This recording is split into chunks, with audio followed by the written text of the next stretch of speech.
I stood at the bank counter, staring at the screen, my heart pounding so hard I thought it might burst through my chest.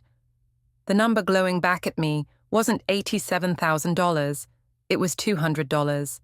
$200. My life savings, 23 years of sacrifice, gone. And when the teller showed me the withdrawal records, I saw a signature I recognized instantly. My daughter's. My own flesh and blood had stolen everything from me. My name is Jasmine, and I'm 52 years old.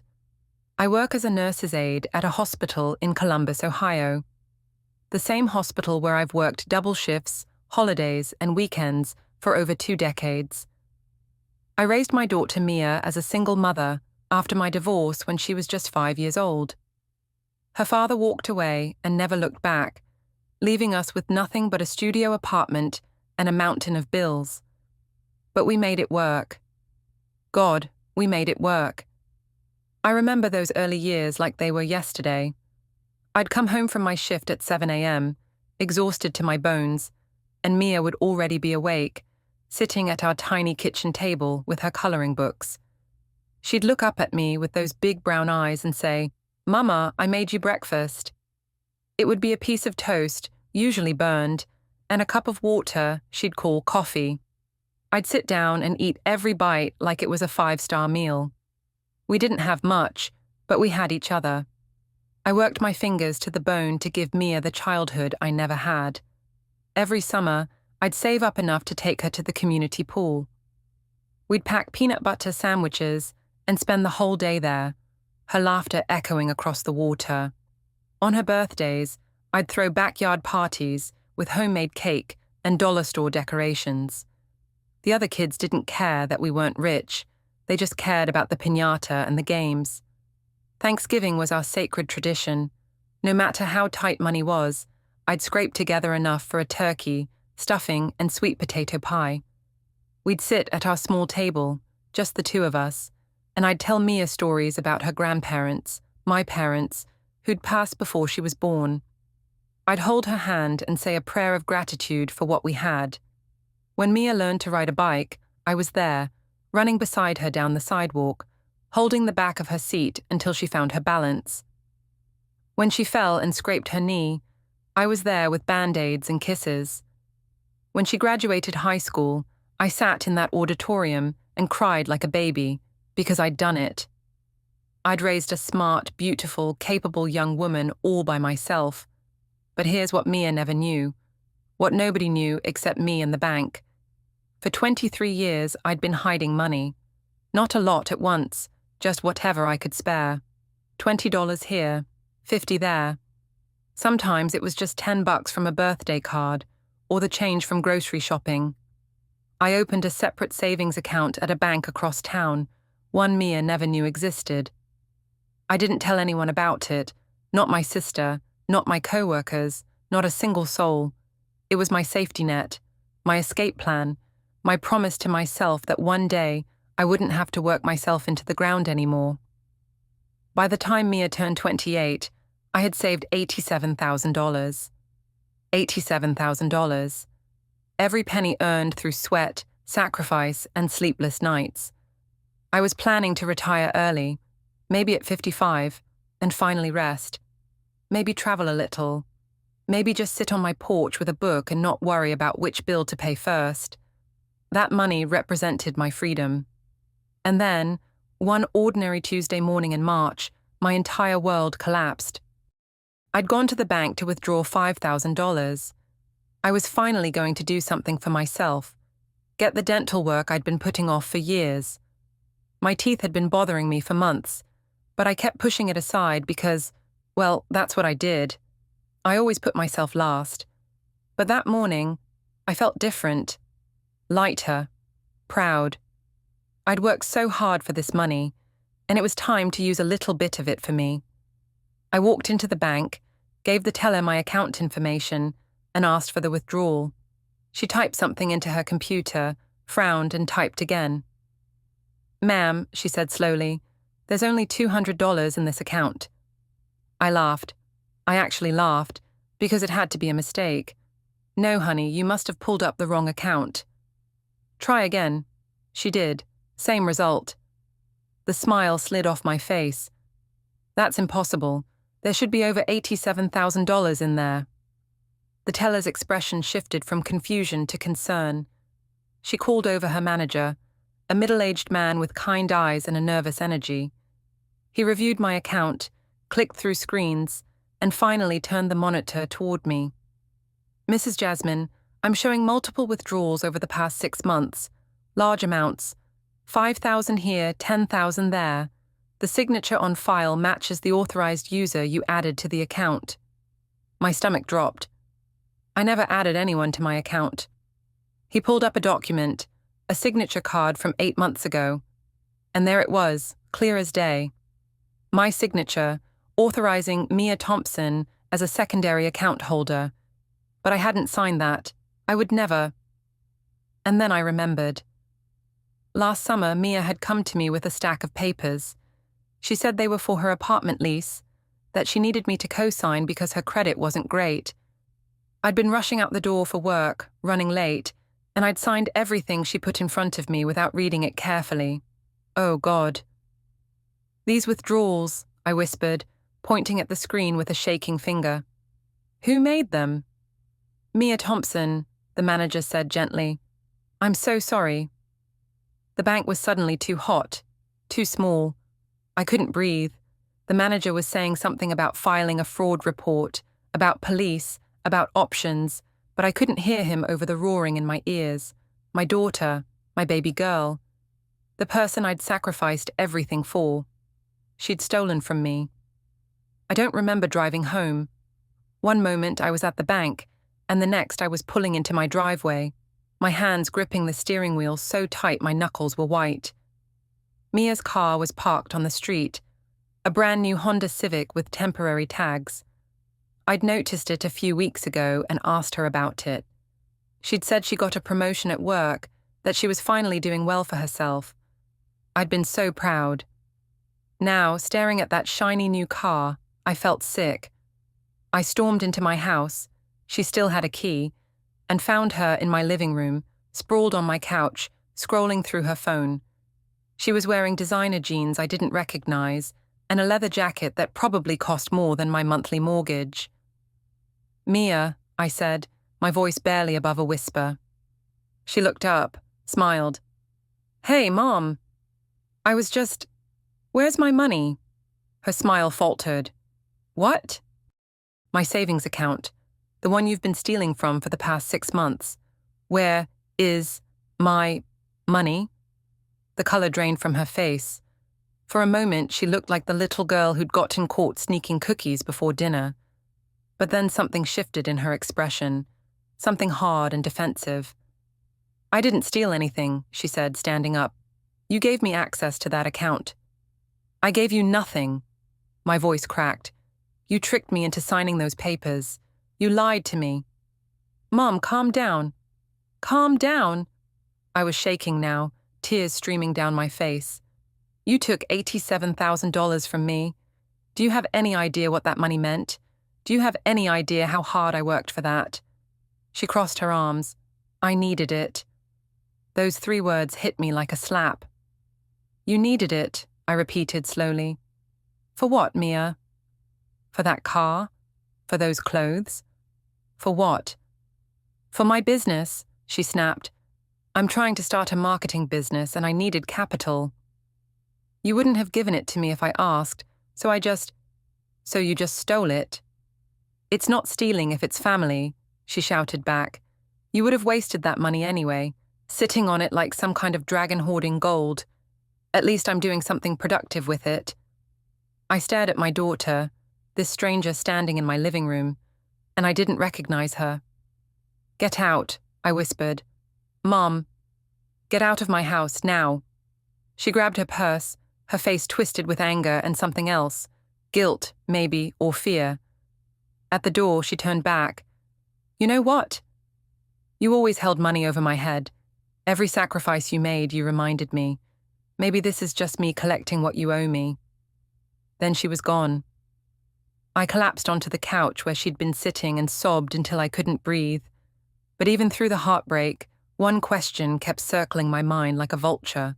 How did Mia know about that account in the first place? I'd never told her, never told anyone. Someone had betrayed my secret, and I was going to find out who. For 3 days I couldn't eat, couldn't sleep. I'd lie awake at night, staring at the ceiling, replaying every conversation I'd ever had about money. Who had I told? Who could have known? The answer kept coming back. Nobody. I'd been so careful. That account was my secret, my insurance policy against a world that had already taken so much from me. I didn't even keep the bank statements at home. I had them sent to a P.O. box I checked once a month. But somehow, Mia had found out. On the 4th day, I called in sick to work, something I never did, and drove to Mia's apartment. I had to understand. I had to know how this happened, and more importantly, if there was any way to get my money back. When I arrived, her car wasn't there. Good. I still had a key to her place. I'd kept it for emergencies, back when I still believed my daughter respected me. I let myself in, my heart pounding with guilt and anger in equal measure. Her apartment was nice. Too nice. Expensive furniture, a massive flat-screen TV, designer throw pillows. On the kitchen counter sat a receipt from a high-end restaurant, $340 for dinner. While I was eating ramen and working double shifts, my daughter was living like royalty on my stolen money. I moved through the apartment like a ghost, searching for answers. In her bedroom, I found shopping bags stuffed in the closet. Nordstrom, Saks Fifth Avenue, Louis Vuitton. Thousands of dollars worth of clothes, shoes, handbags, all with the tag still on. There was no business. There never had been. She'd just wanted to play rich. I sat down on her bed, numb. My laptop was still at home, but hers was sitting on her nightstand, open and unlocked. I shouldn't have looked. I knew it was wrong, but I was desperate for the truth, and the truth doesn't care about privacy. I clicked on her messages app, and that's when I saw them. Text messages between Mia and my sister, Carol. My hand started trembling as I scrolled up, reading months of conversations. The earliest ones were from last June, right around the time Mia had gotten me to sign those papers. June 14th. Carol, did you talk to her yet? Mia, not yet. I don't know how to bring it up. Carol, you don't bring it up. You just take it. Trust me, your mum has been hiding that money for years. She's sitting on almost $90,000 while you're struggling. That's not fair. Mia, how do you even know about it? Carol, she told me about it years ago when she was drunk at Christmas. Bragged about it, actually, like she's so much better than everyone else because she can save money. Meanwhile, you're her daughter, and you can barely make rent. I stopped breathing. Carol, my sister. She'd told Mia about the account, but that wasn't even the worst part. I scrolled further. June 20th E. I got her to sign the papers. She didn't even read them, lol, Carol. Perfect. Now wait a few weeks before you start taking money. Don't be obvious about it. Mia, what if she finds out? Carol, she won't, and even if she does, what's she gonna do? You're her daughter. She'll forgive you eventually. She always does. August 3rd, Nah. I'm nervous. I took out $10,000 today. Carol, stop being paranoid. That money should have been yours anyway. She owes you for the childhood you missed. All those times she was working instead of being there for you. All those hand-me-down clothes and cheap birthdays. You deserved better, and now you're just taking what's rightfully yours. September 15th. Mia. Aunt Carol, I bought a car. Thank you so much for encouraging me to do this. I feel like I'm finally living my life. Carol, you deserve it, sweetie. Your mom always made everything about her struggles, her sacrifices. It's your turn now. I couldn't read anymore. My vision was blurred with tears, my chest so tight I thought I might pass out. Carol, my own sister, the person who'd held my hand at our mother's funeral, who'd been my maid of honor at my wedding, who I'd supported through 2 divorces, lending her money I couldn't afford to lend because that's what family does. She'd convinced my daughter to steal from me. And worse, she'd twisted Mia's mind, made her believe I'd somehow wronged her, made her think she was entitled to money I'd bled for. I took screenshots of everything, every message, every manipulation, every lie. Then I got in my car and drove straight to Carol's house. She lived 20 minutes away in a modest, split-level home. Her car was in the driveway, a 10-year-old Toyota with a dented bumper. I'd offered to help her get it fixed last year. She'd said she didn't need my charity. I didn't knock. I pounded on her door like the police. Carol opened it, her face shifting from surprise to something like fear when she saw my expression. "Jasmine, you told her." My voice was ice. "You told Mia about my savings account." She tried to look confused, but her eyes gave her away. "I don't know what you're talking about. Don't you dare lie to me." I shoved my phone in her face, showing her the screenshots. "I have all of it, Carol. Every message, every manipulation. You convinced my daughter to steal from me." Her face went pale, then red. For a moment, I thought she might actually apologize. But instead, she did something worse. She got angry. "So what?" she snapped, stepping out onto her porch. "So what if I told her?" "You think you're so special, Jasmine. You think you're better than everyone else because you managed to save some money. This isn't about being better." "Yes, it is." She was shouting now, her face twisted with years of hidden resentment. "You've always been the golden child, the one who had it all together. Mom and Dad loved you more. Everyone always praised you for being such a strong single mother, such a hard worker. Meanwhile, I'm over here struggling, and you're sitting on almost $100,000 like it's nothing. I worked for that money. And I didn't." Carol's laugh was bitter and cruel. "I worked too, Jasmine. I worked just as hard, but I had bad luck. I had 2 failed marriages, medical bills, a son who needed rehab. Where were you when I needed help?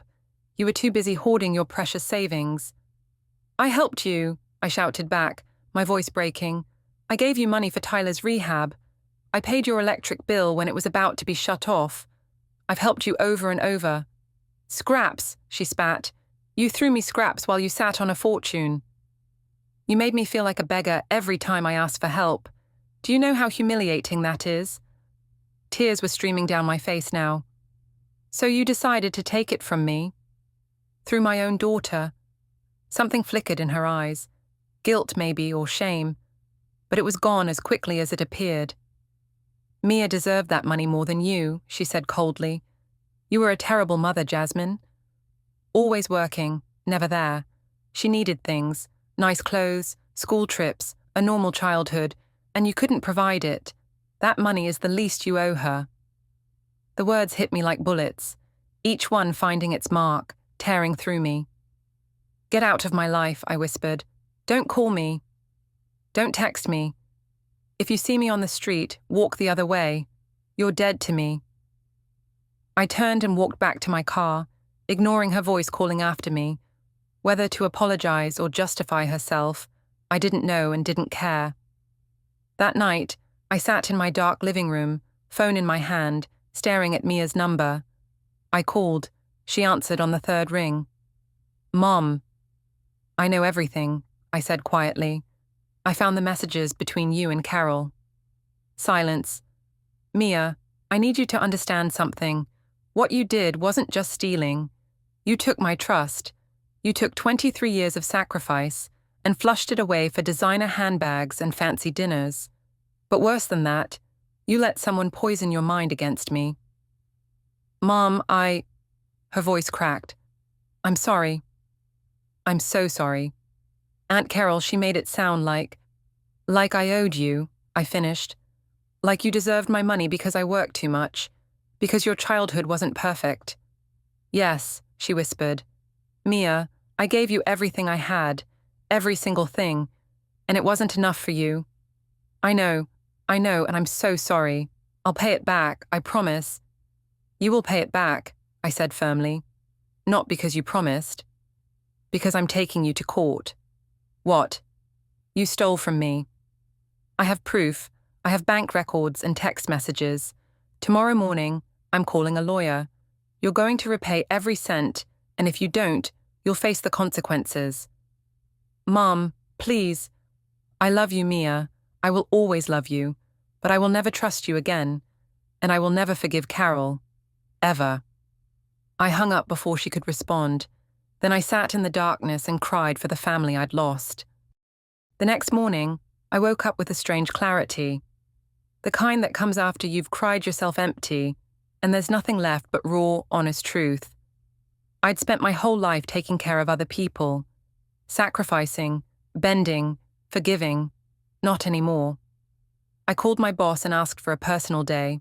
Then I got dressed, not in my usual worn scrubs or comfortable jeans, but in the nicest outfit I owned, a navy blue dress I'd bought for Mia's college graduation and only worn once. I did my makeup. I straightened my hair.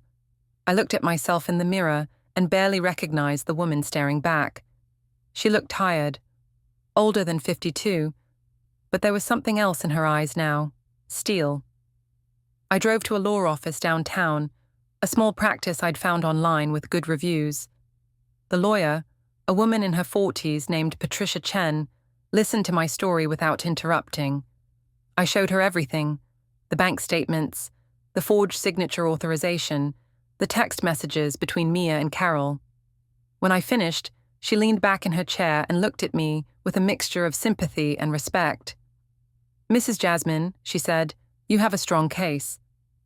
This is textbook fraud and theft. We can file a civil lawsuit against your daughter for repayment of the full amount, plus interest and legal fees. We can also pursue criminal charges if you want to take it that far." Criminal charges, that meant police, arrests, possibly jail time, for my daughter. "I don't want her in prison," I said quietly. "I just want my money back." Patricia nodded. "Then we'll focus on the civil suit. I'll draft the paperwork today and we can have her served by the end of the week. Given the evidence, I'm confident we'll win. The court will likely order a repayment plan, monthly installments until the debt is satisfied." "How long will that take?" She did some quick math on her notepad. "If she pays $1,500 a month, roughly 5 years. If she can't afford that much longer. 5 years. I'd be 57 by the time I got my money back, if I got it all back. But what choice did I have?" "Do it," I said. "File the lawsuit." The papers were served to Mia 3 days later. A process server showed up at her apartment while she was home and handed her the legal documents. She called me immediately, hysterical. "Mom, they just served me. You're actually suing me?" "Yes." "How could you do this to me?" "I'm your daughter."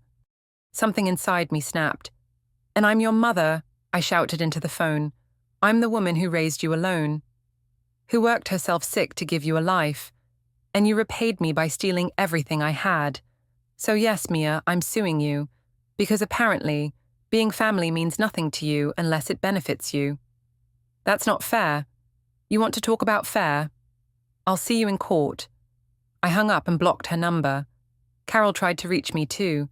She sent emails, long, rambling messages that swung between defensive justifications and half-hearted apologies. I deleted them all without reading past the first line. She showed up at my house once, pounding on the door, begging me to let her explain. I watched her through the window and didn't move. Eventually, she left. My co-workers noticed the change in me. Brenda, a nurse I'd worked with for over a decade, pulled me aside during a break. "Jazz, are you okay? You seem different." "I'm fine," I said automatically. She gave me a look, the kind only a real friend can give. "No, you're not." "Talk to me," and for some reason I did. I told her everything: the stolen money, Mia's betrayal, Carol's manipulation, the lawsuit. I'd been carrying it all alone for weeks, and suddenly it came pouring out like a broken dam. When I finished, Brenda reached across the table and squeezed my hand. "Good," she said firmly. "Good for you for standing up for yourself." "That takes guts." "It doesn't feel like guts," I admitted. "It feels like I'm destroying my family." "Honey, They destroyed your family when they stole from you. You're just holding them accountable. There's a difference. Those words settled into my chest like a balm. The court date was set for early November, 6 months after I'd discovered the theft. In that time, I threw myself into work with an intensity that surprised even me. I picked up extra shifts. I volunteered for the holidays nobody wanted: Thanksgiving, Christmas, New Year's Eve. I couldn't bear to be home alone with my thoughts. The money I earned went straight into a new savings account at a different bank. This one had my name only, with security measures even I thought were excessive. But I didn't care. I'd learned my lesson about trust. Mia tried to reach me twice through mutual friends. Both times, she claimed she wanted to settle outside of court, that she'd pay me back if I just dropped the lawsuit. Patricia advised me to ignore her. She's scared, Patricia explained. She knows she's going to lose. If you settle now, you'll never see that money. The court order is your only guarantee. So I stayed strong. 3 weeks before the trial, something unexpected happened. I was at the grocery store, pushing my cart through the produce section, when I heard a familiar voice. Jasmine. I turned. It was David, my ex-husband, Mia's father, the man who'd walked out on us 23 years ago and never looked back. He looked older, grayer, with deep lines around his eyes. But he still had that same sheepish smile he'd given me when we were young and stupid and in love. David, I said flatly, what are you doing here? I live here now. Moved back to Columbus a few months ago. He hesitated. I heard about what happened. With Mia. My blood went cold. How did you hear about that? She called me. We've been in touch for about a year now. Of course Mia had reconnected with her deadbeat father. Probably thought he'd take her side. What do you want? I asked coldly. I want to help, he said. Jazz, I know I wasn't there. I know I screwed up as a father. You think? He flinched. I deserve that. But Mia's my daughter too, and she made a terrible mistake. Can't you find it in your heart to forgive her? I stared at him. This man who'd abandoned his child without a second thought, who'd paid maybe 3 months of child support total, who'd missed every birthday, every graduation, every moment that mattered. And he had the audacity to ask me for forgiveness on Mia's behalf. David, I said slowly, my voice shaking with controlled rage, you gave up the right to have an opinion about Mia the day you walked out on us. I raised her alone. I sacrificed everything for her. And when she stole from me, when she betrayed me in the worst way possible, you weren't there. You're never there. So don't you dare stand here and lecture me about forgiveness. I'm not lecturing. Get out of my way. I pushed past him, my heart racing, my hands gripping the cart handle so tight my knuckles ached. Behind me, I heard him call out, "She's still your daughter, Jazz." I didn't turn around. And I'm still her mother.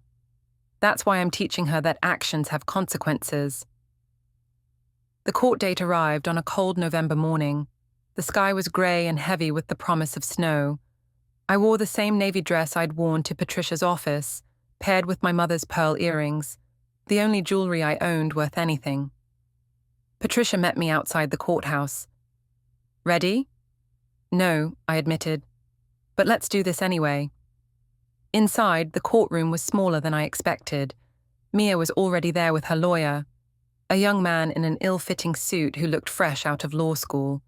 She'd probably scraped together what little money she had left to afford him.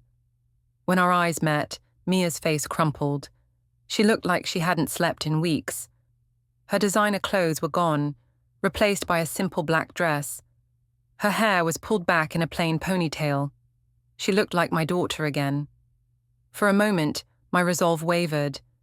Maybe I should drop this. Maybe we could work it out privately. Maybe... Then I remembered the messages. Carol's poison. Mia's laughter when she talked about tricking me into signing those papers. I got her to sign the papers. She didn't even read them. LOL no. I sat down next to Patricia and waited. The proceedings were quicker than I expected. Patricia presented the evidence: bank statements showing the unauthorized withdrawals, the forged signature card, the text messages between Mia and Carol, proving premeditation and intent. Mia's lawyer tried to argue that I'd verbally given her permission to use the account, that it was a family matter, not a legal one. But he had no evidence, no texts, no witnesses, nothing. The judge, a stern woman in her 60s, asked Mia directly if she'd taken the money without my explicit permission. Mia hesitated, then, quietly, "Yes, Your Honor." "And did you intend to repay your mother?" Another hesitation.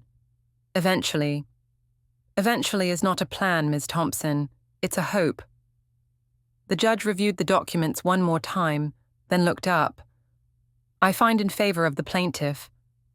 Ms. Thompson, you are ordered to repay your mother the full amount of $86,800, plus $12,000 in legal fees and interest, for a total of $98,800.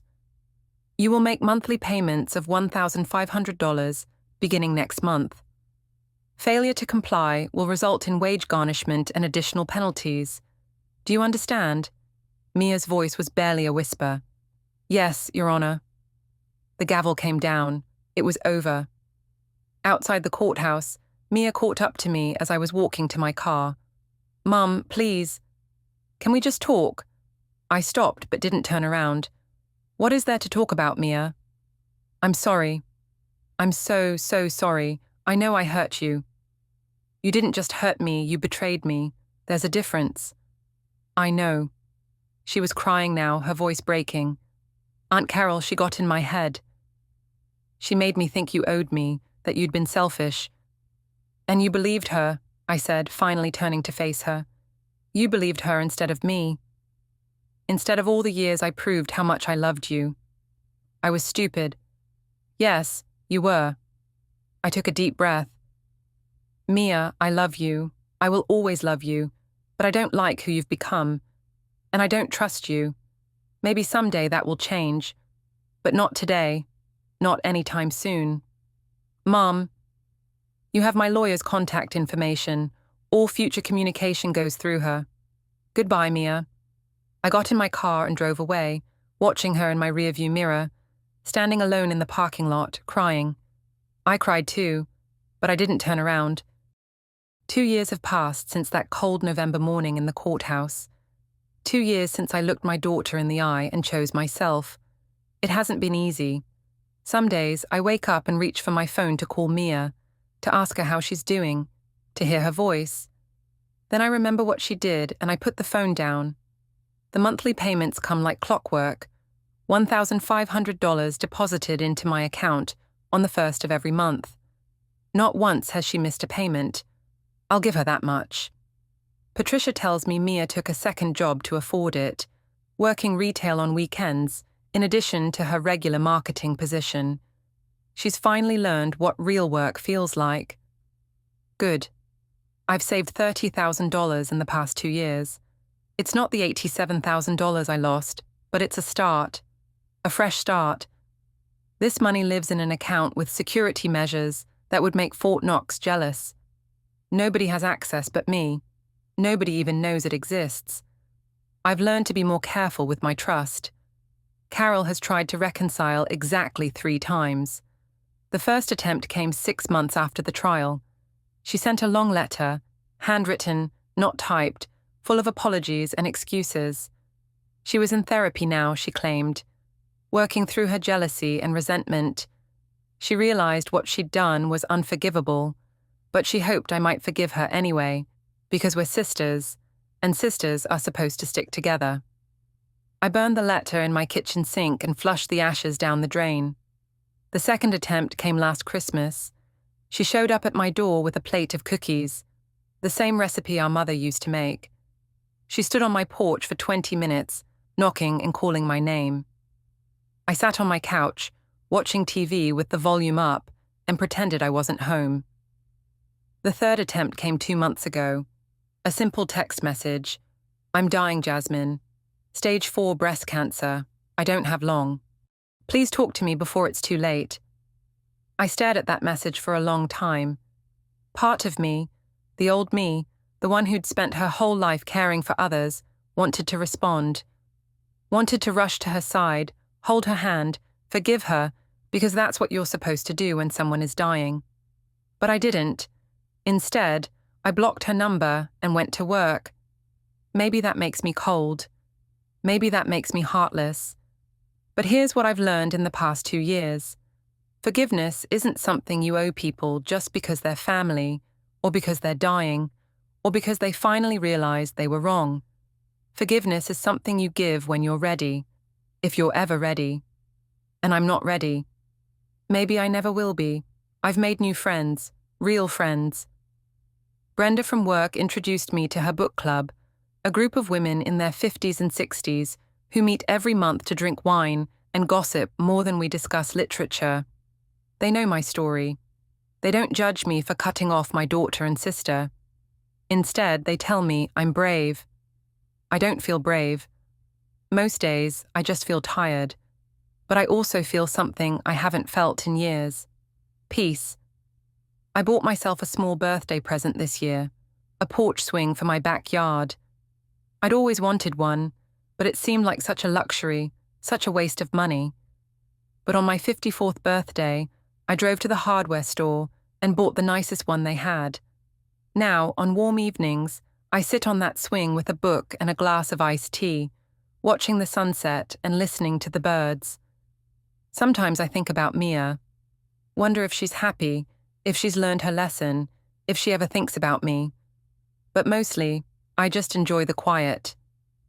Last week, something unexpected happened. I was at the hospital, finishing up my shift, when a young woman approached me in the hallway. She was maybe 25, with kind eyes and nervous hands. "Excuse me," she said. "Are you Jasmine?" I tensed immediately. "Who's asking?" "My name is Sarah. I'm Mia's co-worker. She talks about you sometimes." My heart did a strange flip. "What do you want?" Sarah hesitated, then pulled out her phone. "She asked me to give you something. She was too scared to reach out herself." She handed me the phone. On the screen was a video, just 30 seconds long. I almost didn't press play, but I did. The video showed Mia, sitting in what looked like her apartment. She looked older, more tired. Her eyes were red, like she'd been crying. "Hi, Mom," she said to the camera, her voice shaking. "I know I'm not supposed to contact you. I know I don't deserve to, but I needed you to know something. I'm almost halfway through paying you back. $49,200 down, $49,600 to go. I'm going to finish this. Every cent, I promise." She paused, wiping her eyes. I also wanted to say, "I'm sorry. I know I've said it before, and I know it doesn't fix anything, but I mean it. I was selfish and cruel, and I let someone poison me against the one person who loved me most. I don't expect you to forgive me. I hope someday you can think of me without hating me." The video ended. I handed the phone back to Sarah, my hands trembling. "She wanted me to tell you one more thing," Sarah said gently. "She cut off Carol completely. Hasn't spoken to her in over a year. And she's in therapy now, working through everything." I nodded, not trusting my voice. "Do you want to send her a message back?" Sarah asked hopefully. I thought about it, really thought about it. Then I said, "Tell her I got the video. Tell her I'm glad she's getting help, and tell her to keep making those payments." Sarah looked disappointed, like she'd hoped for more, but she nodded. "I will." She left, and I stood alone in the hallway, my heart racing. That night, I sat on my porch swing and replayed that video in my mind over and over. Mia looked genuinely sorry, genuinely changed. But here's the thing about trust. Once it's shattered, you can glue the pieces back together, but the cracks will always show. And I've spent too many years walking on eggshells, making excuses for people, putting their needs above my own. Maybe one day, when the payments are finished, when Mia has truly proven she understands the gravity of what she did, maybe then we can have a conversation. Or maybe not. Maybe some relationships aren't meant to be repaired. Maybe some bridges, once burned, should stay ash. I don't have all the answers yet, but I do have something I didn't have 2 years ago. Boundaries, self-respect, the knowledge that I deserve better than betrayal dressed up as love. Last Sunday, I did something I haven't done in years. I drove to my parents' graves. They're buried in a small cemetery about an hour outside Columbus. I brought flowers, sat on the grass between their headstones, and talked to them. "Mama, Daddy," I said, my voice barely above a whisper, "I hope you're proud of me. I know things got messy. I know I lost people, but I didn't lose myself.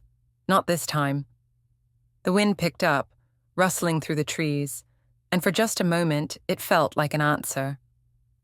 When I got home that evening, I opened my banking app and checked my savings account.